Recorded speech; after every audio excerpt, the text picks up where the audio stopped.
서로 축복하겠습니다. 무딘 인생이 아닌 예리한 인생이 됩시다. 비워야 얻습니다. 할렐루야. 오늘은 이제 13차 특세 5번째 시간입니다. 오늘은 예리한 인생 5번째, 고난이 진짜 유익이 되는 길이라는 제목으로 하나님의 말씀을 전하려고 합니다. 옛날 우리나라의 민담 가운데 한 토막을 소개하려고 합니다. 한 나그네가 산속 깊은 곳에서 호랑이 한 마리를 만났습니다. 호랑이가 이렇게 말했어요. 내가 너를 잡아먹어야 되겠지만 네가 만일 이 팔 하나만 잘라서 주면 잡아먹지 않겠다. 이 나그네는 목숨보다 팔 하나를 잃는 것이 낫겠다 생각했어요. 그래서 자신의 팔을 이제 칼로 잘라서 호랑이에게 줬습니다.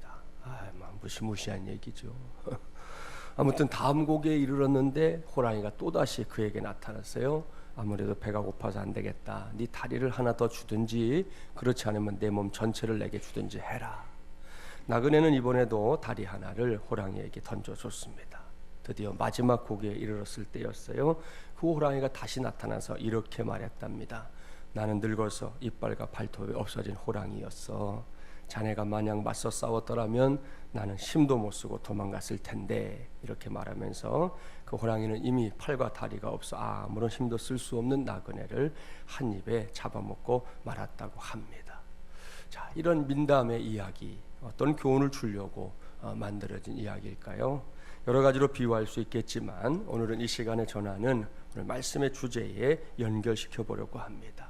여기에 등장하는 호랑이를 이 고난에 비유해 볼 수 있다는 거지요. 나그네가 고개를 넘다가 갑자기 나타난 호랑이를 만난 것처럼 우리의 인생길에서 고난은 호랑이처럼 예고 없이 찾아옵니다. 여기까지는 저나 여러분이나 달리 할 게 없어요. 호랑이가 지멋대로 찾아오듯 고난도 우리에게 양해를 구하고 내가 이제부터 갈 거니까 좀 기다려 주세요. 내가 몇 년 몇 월 며칠에 당신을 찾아갈 테니까 미리 방비하고 계세요. 그렇게 찾아오는 건 아니지 않습니까? 따라서 중요한 건 고난이 찾아왔을 때, 고난을 만났을 때 우리는 어떻게 해야 하는가? 그것이죠. 여기서 제일 어리석은 선택이 뭔지 아시죠? 이 나그네처럼 고난과 한번 싸워볼 생각도 하지 않고 스스로 그냥 알아서 자빠져 버리는 거죠. 그야말로 아무것도 하지 않고 미리 결론을 내립니다. 나는 할 수 없어. 나는 이 고난을 결코 이길 수 없어. 이런 결론과 함께 그 자리에서 서둘러서 두 손을 번쩍 들어버리거나 스스로 모든 것을 포기하는 이들이 있습니다. 이것이 제일 어리석은 선택이고요. 그 어리석음의 끝이 비극으로 끝나는 경우가 왕왕 있습니다. 몸집이 크고 힘이 센 닉이라는 사람이 그랬습니다. 그는 철도회사에 근무하는 사람이었어요. 항상 정시에 출근하고 믿을만하며 열심히 일하는 데다가 이 동료들과의 관계도 아주 좋은 그런 직원이었습니다. 그런데 그에게는 큰 문제점이 하나 있었어요. 항상 부정적인 태도에 빠지는 겁니다. 항상 최악의 상황을 생각하면서 스스로 근심과 두려움에 빠지는 그런 유형의 사람이었어요. 어느 여름날 저녁이었습니다. 한 직원의 생일을 축하하기 위해 퇴근 시간을 이제 1시간 정도 앞당겼어요. 퇴근 시간이 되어 모든 승무원들이 파티 준비를 위해 집으로 갔지만 이 닉은 이제 보수를 위해 들어와 있던 이 냉동 열차 안에 그만 사고로 갇히게 됐습니다. 당시 이 냉동 열차는 비어 있었고 다른 열차에 연결도 되어 있지 않았습니다. 자신이 냉동 열차 안에 갇혔다고 깨닫는 순간 이 닉은 공포에 사로잡혔습니다. 그는 팔과 주먹에 피멍이 들 정도로 문을 두드리고 소리를 질러댔지만 동료들은 다 벌써 퇴근했잖아요. 목이 터져라 도움을 청하던 닉은 문득 자신이 냉동열차 안에 있다는 사실을 이제 기억하게 됐어요. 그렇다면 이 안의 온도는 영하 30도 이하 아니면 그보다 더 낮을 수도 있겠다 생각했죠. 도대체 어떻게 해야 하지? 여기서 나가지 못하면 분명 얼어 죽고 말 거야. 이 추운 곳에서 밤새 견딜 수는 없어. 생각하면 생각할수록 점점 더 추워졌어요. 몸이 꽉 닫혀서 숨쉬기가 곤란하고 빠져나갈 방법도 없는 상황에서 그는 바닥에 주저앉았습니다.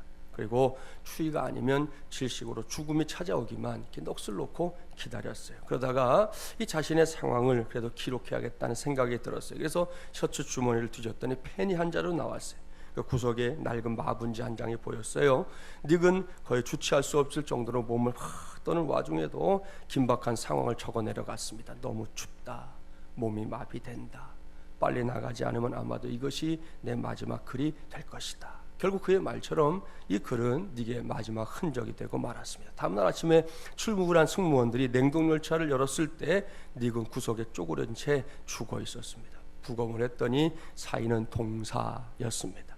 그런데 경찰 조사에 따르면 닉이 같이 했던 냉동열차는 전원이 켜져 있지 않았다는 거지요.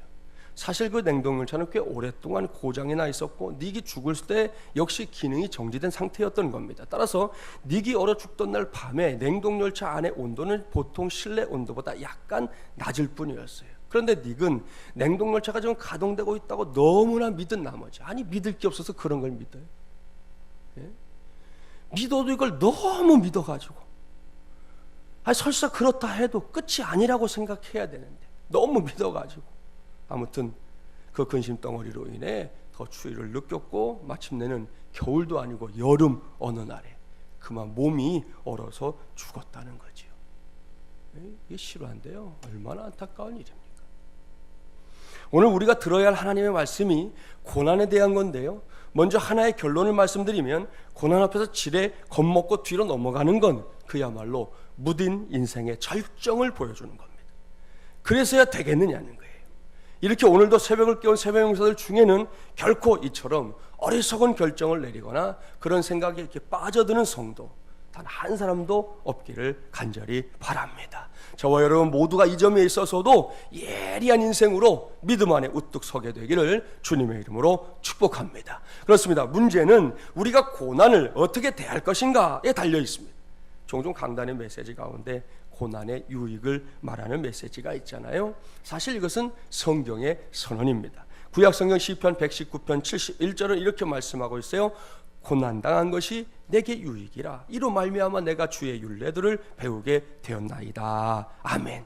이 말씀의 근거에서 고난의 유익을 설교하는 설교자들이 많이 있습니다.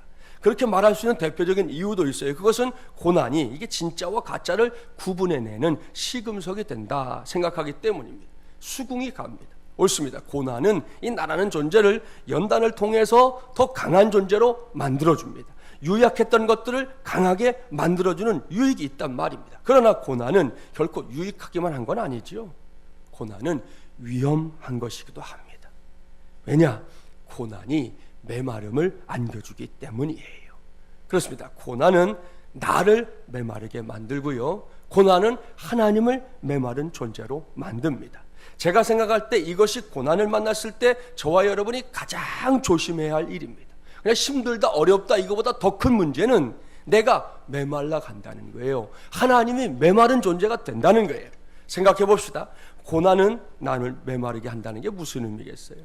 저와 여러분이 경험했던 일들 한번 떠올려 보면 금방 그 의미를 알 수 있어요. 고난이 심해지면 제일 먼저 나타나는 현상이 뭐냐? 그것은 나에게, 오로지 내 자신에게 집중하게 된다는 거예요. 오로지 나의 문제에만 집중하게 됩니다. 결국 내 머릿속에서 남의 아픔은 싹 사라져요. 예를 들어 뉴스를 보고 있는데 아시죠? 이슬람 국가인 IS 때문에 죽어나가는 사람들. 며칠 전 뉴스 보셨어요? 시리아는 우리 성지 가운데 하나입니다. 사도 바울이 회심했던 장소가 다마스커스 수도잖아요. 지금 거기에 바로 했던 옆에 있는 도시에 있는 사람들이 굶어 죽고 있어요. 지금 내전 때문에.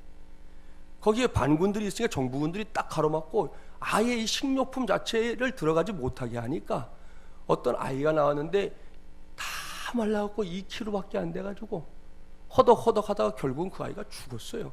그런 사람들이 지금 그 안에 한둘이 아니에요.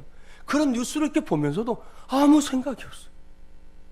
난민선을 타고 국경을 넘다가 수장된 그리스도인들의 이야기 등등을 들어도 내 귀에 들어오지 않습니다. 탈북자들의 고통, 빈곤의 문제로 스스로 생명을 끊어버리는 이웃들의 애절한 호소도 내 귀에 더 이상 들리지 않아요. 그러니까 고난이라는 게 뭐냐? 너는 없는 내 반응만 존재하게 만드는 게 고난이에요. 함께 사는데도 다른 사람이 안 보여. 나만 반응해, 나만. 그러니 오직 나의 위험에서 벗어날 생각만 하게 되고요, 내가 살고 있는 세상을 풀어야 할 문제라고만 생각하게 되는 겁니다.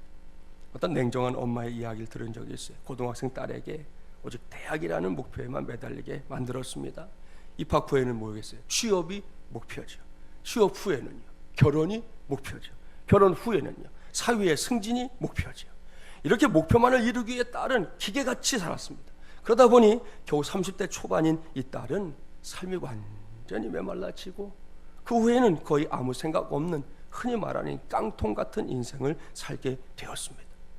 이런 것이 고난이 갖고 있는 위험 요소예요. 그렇기 때문에 고난 중에는 어렵더라도 그런 마음의 여유가 잘 없지요. 그래도 사치처럼 그것이 느껴져도 반드시 무언가와 이렇게 교류해야 합니다. 나에게만 집중된 관심을 깨고 의도적으로라도 오히려 희생하는 쪽으로, 섬기는 쪽으로 가야 한다는 말씀이에요. 그래야 고난으로 인한 나의 메마름을 이겨낼 수 있는 것입니다. 아주 좋은 예가 있어요. 겨울에 이제 춥다고 자동차 문을 오래 닫아 놓으면 어찌 됩니까? 습도가 이렇게 떨어지잖아요. 그렇게 오래 차 안에 있으면 사람의 갑갑증을 느끼게 되어 있습니다. 그럴 때에는 좀 춥더라도 문을 살짝 열어놔야죠. 그러면 찬바람의 유입과 함께 그 실내 습도가 높아져서 훨씬 편안해집니다. 보십시오. 공기도 교류하지 않으면 말라갈 수밖에 없는 거예요. 앞서 고난의 두 번째 요소도 말씀드렸죠. 고난은 하나님도 메마르게 한다.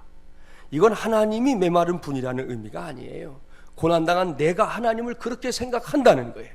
그렇습니다. 사람들은 아주 쉽게 하나님을 이렇게 이상적으로 생각하잖아요. 하나님은 무조건 옳고 의롭고 완벽한 분이다, 그렇게 생각해요. 늘 그런 생각들로 가득 차 있기 때문에 자신의 솔직한 모습, 그 진실을 들고 하나님께 이렇게 나아가기보다는 어떻게든 하나님께 좋은 모습을 보이기에만 급급해하는 경우들이 왕왕 있습니다. 이것은 마치 삶의 자리는 여러 모양으로 버거운 한 딸의 모습과 같아요. 딸은 아버지 앞에 가면 항상 아빠 난 행복해요, 저 문제 없어요, 괜찮아요, 이렇게 말합니다. 이럴 때 아버지가 그 딸의 사정을 모른다면 모를까? 알고 있다면 이 녀석이 좀 말해주면 좋겠는데 내가 먼저 말하기는 그렇고 그걸 기다려줄 때 아버지의 마음이 어떨까요? 더 아픕니다, 여러분. 더 괴로운 거예요. 아버지는 오히려 딸이 아빠 저 이것 때문에 아파요, 저 이것 때문에 힘들어요, 아빠 저 이렇게는 더 못 살겠어요, 이런 진실을 들고 나오기를 원하는 것이죠. 그래야 나와 함께 아파하는 아버지를 만날 수 있고요, 아버지를 통해 치유받는 내 자신도 볼 수 있는 겁니다.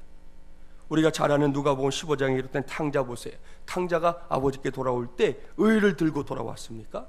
아니에요. 그에게는 의가 없어요. 머리부터 발끝까지 죄로 가득 찬 인생일 뿐이에요. 그런데도 그는 자신의 모습 그대로 오로지 아버지에 대한 신뢰만 가지고 나온 것이에요. 그 결과가 무엇입니까? 탕자는 꿈에도 생각해 본 적이 없는 놀라운 회복을 경험하게 됩니다. 여기서 꼭 기억하십시오. 하나님 앞에서 저와 여러분 우리가 붙잡아야 할 진실이 뭐냐? 그것은 잘했느냐 못했느냐가 아니에요. 자꾸 신앙생활을 그렇게 가져가려고 그래. 그거는 율법주의자들이 하는 거예요. 여러분 잘했느냐 못했느냐, 어차피 우리는 잘할 수 없는 인생이에요. 하나님 앞에 나가면서 뭐 의로우냐 죄이냐 이것도 아닙니다. 어차피 우리는 뿌리가 죄로 얼룩져 있는 인생이기 때문입니다. 하나님 앞에서 우리가 꼭 붙잡아야 할 진실은 따로 있어요. 그것은 아픔입니다. 그렇습니다. 이 시간을 빌어 신신당부합니다. 아프면 아프다고 하시라는 거예요. 힘들면 힘들다고 하십시오. 사람들 앞에서는 혹 자존심이 상해서 그렇게 하기가 쉽지 않을 겁니다. 그런 자존심을 하나님 앞에서까지 내세우지는 말자는 거예요. 100번 1000번 아닌 척 한들 하나님이 모르실까요? 육신의 부모도 자녀의 사정을 말을 해야만 아는 게 아니잖아요. 말하지 않아도 부모는 아는 게 있다고요. 하물며 하나님이 모르시겠습니까? 그게 착각이에요. 그래서 다시 말씀드립니다. 아프면 아프다고 하십시오. 힘들면 힘들다고 하십시오. 그런 심정으로 하나님께 부르짖으라는 말씀이에요. 그러면 어찌 되느냐? 나는 진실해지는 것이고요, 더 이상 하나님이 멀리 계신 하나님이 아니라 바로 내 옆에서 함께 울고 계시고 나와 함께 아파하시는 하나님으로 저와 여러분이 만나게 될 줄 믿습니다. 오늘의 본문이 그것을 가르쳐 주어요. 내가 기뻐하는 금식은 이렇게 시작되고 있지요. 본문 6절과 7절 말씀 함께 봉독합니다. 6절 7절입니다. 내가 기뻐하는 금식은 흥하게 결박을 풀어주며 멍에의 줄을 끌어주며 압제당하는 자를 자유하게 하며 모든 멍에를 꺾는 것이 아니겠느냐. 또 줄인 자에게 내 양식을 나누어 주며 유리하는 빈민을 집에 들이며 헐벗은 자를 보면 입히며 또 내 고륙을 피하여 스스로 숨지 아니하는 것이 아니겠느냐. 아멘. 사랑하는 여러분, 보십시오. 앞서 제가 고난의 때에 우리의 삶이 메마르지 않기 위해서 꼭 해야 할 일이 뭐라고 했습니까? 자기 자신에게만 집중하느라 메말라버리는 그런 함정에 빠지지 말고 할 수 있는 대로 자꾸 교류해야 한다고 그랬죠. 그것을 말씀하고 있어요. 오늘 말씀 안에 나오는 여러 어려운 이들을 좀 너가 돌아보고 함께 해주고 그들의 어려움을 위해서 기꺼이 팔을 걷어붙여주고 이런 교류가 일어나야지만 내 자신이 메말라버리는 함정에 빠지지 않을 수 있다는 거예요. 그런 다음에 고난에 처한 성도가 그야말로 반드시 무슨 일이 있어도 결코 잊지 말고 해야 할 것이 있습니다. 본문 9절 상반절 말씀 우리 함께 봉독해 볼까요? 9절입니다. 내가 부를 때에는 나 여호와가 응답하겠고 내가 부르짖을 때에는 내가 여기 있다 하리라. 아멘. 할렐루야. 오늘 이 말씀을 꽉 붙잡기 바랍니다. 이것이 이 말씀이 우리 신앙의 출발점입니다. 그렇습니다. 신앙의 출발은 깨달음이 아니라 부르짖음이에요. 왜냐? 부르짖는 자만큼 하나님의 존재를 철저하게 믿는 자도 없기 때문입니다. 믿는 구석이 없는데 부르짖어요? 그거는 신세 타령이지요. 믿는 구석이 있기 때문에 부르짖는 거예요. 그러니까 부르짖는 것 자체는 우리 신앙이 이미 출발했다라는 것을 말해주고 있는 것입니다. 우리가 언제든 어디서든 하나님을 향해 부르짖는 순간 하나님과 우리 사이에서 생명의 교류가 일어나게 되는 것입니다.